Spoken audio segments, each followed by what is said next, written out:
nasi goreng ikan masin. Kak Mi, nasi goreng dia Kak Mi. Nasi goreng seafood ni dia campur udang dan juga sotong lah Kak Mi. Nasi goreng apa tu? Nasi goreng ayam. Isyam, nasi goreng dia Syam? Nasi goreng daging. Nasi goreng daging. Kuih ke? Kuih goreng. Yang ni sup ekor. Sedapnya. Ya Allah. Ada berapa ketul? Satu, dua, tiga. Ada 3,5 ketul ekor. Bismillah.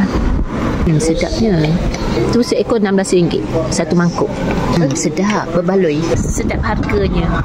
Zul ni suka order nasi goreng ikan masin. Ada satu tempat tu malam baru ni kan Zul order, tak rasa kau dia punya ikan masin. So malam ni Zul repeat order tempat lain lah, insyaAllah.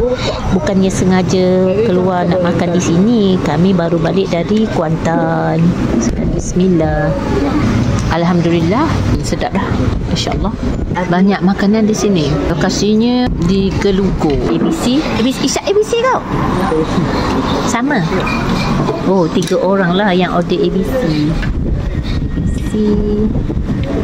Ramai peminat ABC. Biasa Umi je yang order ABC. Kak Mi.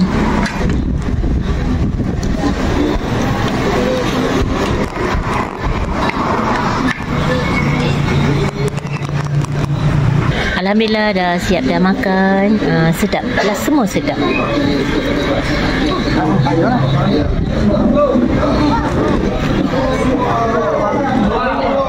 Sambil tengok tu bola. Jomlah cepat-cepat kita drive balik tengok kat rumah pula.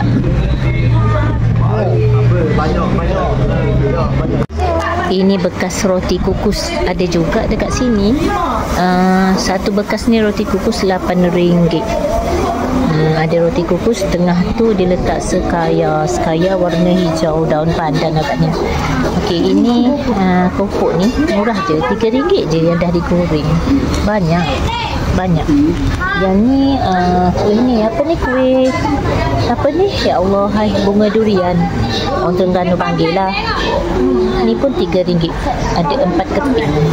Banyak menu dekat sini. Tengok tu, tom yum putih, seafood, tom yum sup belut, semua ada.